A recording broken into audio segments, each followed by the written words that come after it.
গুরুতর অসুস্থ শিশুর জীবন বাঁচাতে ইনকিউবেটর খুবই গুরুত্বপূর্ণ একটি চিকিৎসা উপকরণ।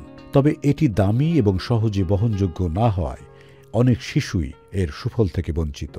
এক্ষেত্রে এবার সুখবর দিয়েছে যুক্তরাজ্যের লাফব্রো বিশ্ববিদ্যালয়ের শিক্ষার্থী জেমস রবার্টস। তার উদ্ভাবিত ইনকিউবেটরটি দামে কম এবং সহজে বহনযোগ্য। এই ইনকিউবেটরের বৈশিষ্ট্য হল এটি কাজ শেষে গুটিয়ে রাখা যাবে। কাচের বদলে প্লাস্টিক ব্যবহার করায় এটি নমনীয়। এই তরুণ উদ্ভাবক বলছেন, উন্নয়নশীল দেশ এবং দুর্যোগ কবলিত এলাকায় শিশুদের জীবন বাঁচাতে এই যন্ত্র ব্যবহারের সুযোগ অবাধ হবে। NRBC ব্যাংক, সুখবর প্রতিদিন।